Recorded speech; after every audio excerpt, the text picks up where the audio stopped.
এই মাদ্রাসাকে পুনর্জীবিত করার জন্য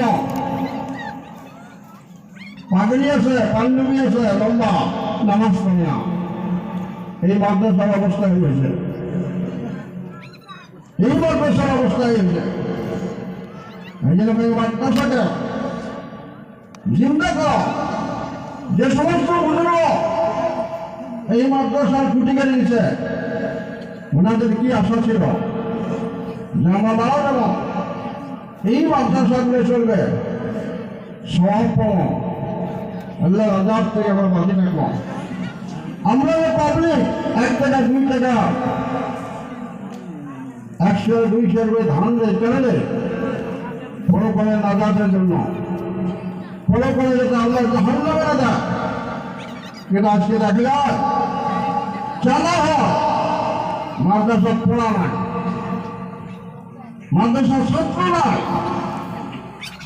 মানে আপনাদের কাছে অনুরোধ করলাম, আমরা সিনিয়র মানুষ হিসেবে, সিনিয়র আলেম হিসেবে, মুরব্বী হিসেবে এই জায়গা পার্শ্ববর্তী মাদ্রাসা রাহুল মেহরবানি আছে, পার্শ্ববর্তী মেহরবানি ফরকানি আছে,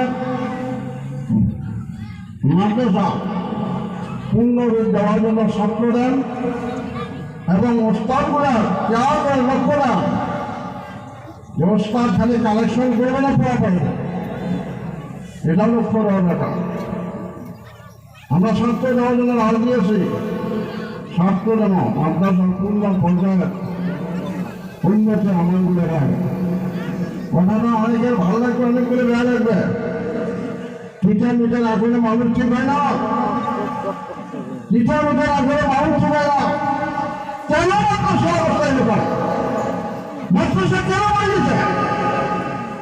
ছেড়ে নেই মাদ্রাসা কেন আছে? ছেড়ে নাই আসার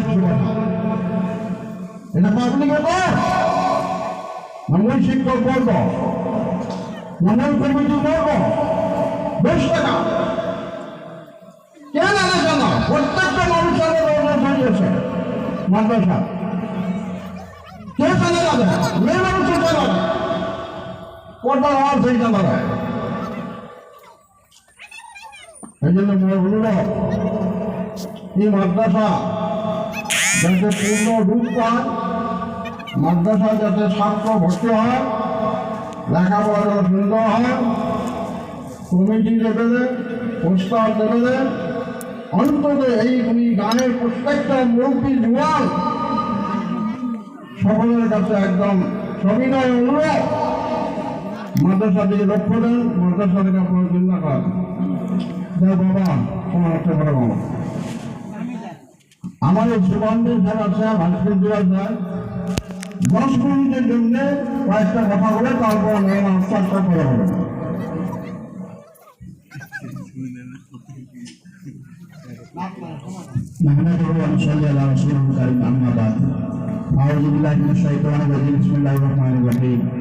উপস্থিত আজকের এই জলসার সভাপতি সমাজ